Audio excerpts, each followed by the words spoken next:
क्या आप कल्पना कर सकते हैं, आज से 500 साल पहले का भारत? न कोई मोबाइल, न बिजली, न ट्रेन, लेकिन फिर भी दुनिया की सबसे अमीर सभ्यताओं में से एक। साल था लगभग 1526 और भारत एक बहुत बड़े बदलाव के मुहाने पर खड़ा था। इसी साल एक नया शासक आया जिसने भारतीय इतिहास की दिशा बदल दी। आज हम जानेंगे कैसा दिखता था भारत 500 साल पहले। साल 1526 दिल्ली की गद्दी पर बैठा था इब्राहिम लोदी, लेकिन उसी साल पानीपत की पहली लड़ाई में मध्य एशिया से आए एक शासक ने उसे हरा दिया। उसका नाम था बाबर। यहीं से शुरू हुआ मुगल एम्पायर। लेकिन ध्यान दीजिए, पूरा भारत एक नहीं था। दक्षिण में था शक्तिशाली विजयनगरा एम्पायर, राजस्थान में राजपूत राज्य, बंगाल, मालवा, गुजरात, अलग अलग सल्तनतें। भारत एक देश कम और कई शक्तिशाली राज्यों का समूह ज्यादा था। आज के मॉल और हाईवे भूल जाइए, उस समय के शहर किलेबंद होते थे। ऊंची दीवारें, बड़े बड़े दरवाजे, बीच में बाजार।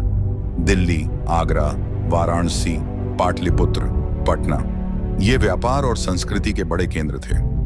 सड़कें कच्ची थीं, रात में अंधेरा छा जाता था क्योंकि बिजली नहीं थी। रोशनी के लिए दिए और मशालें जलती थीं। लेकिन एक चीज थी, बाजारों की चहल पहल। भारत उस समय मसालों, रेशम, कपास और हीरों के लिए दुनिया भर में मशहूर था। हाँ, इतिहासकारों के अनुसार 16वीं सदी में भारत दुनिया की जीडीपी का लगभग 20 से 25% हिस्सा था, यानी दुनिया का एक बड़ा आर्थिक केंद्र। यूरोप के व्यापारी, खासकर पुर्तगाली, समुद्र के रास्ते भारत आ रहे थे। 1498 में वास्को दा गामा कालीकट पहुंचा और इसके बाद यूरोपीय शक्तियां धीरे धीरे भारतीय व्यापार में घुसने लगीं।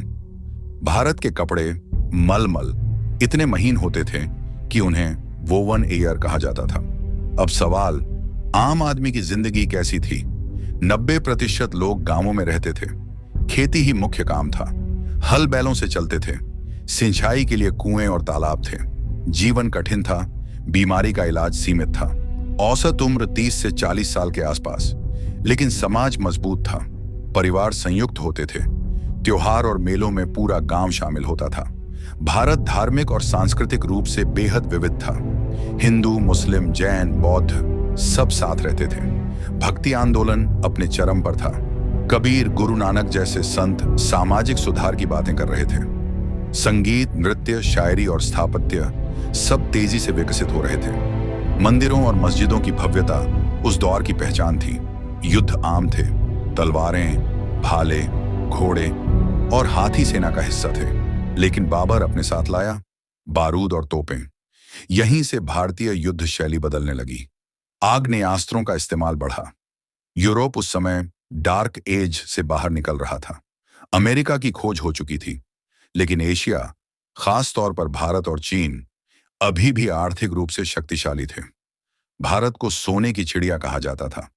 तो 500 साल पहले का भारत न आधुनिक था, न पूरी तरह एकजुट, लेकिन संस्कृति, व्यापार और शक्ति में दुनिया के सबसे बड़े केंद्रों में से एक था। और यहीं से शुरू हुई वो कहानी जो आगे चलकर औपनिवेशिक शासन, क्रांति और आज के आधुनिक भारत तक पहुंची।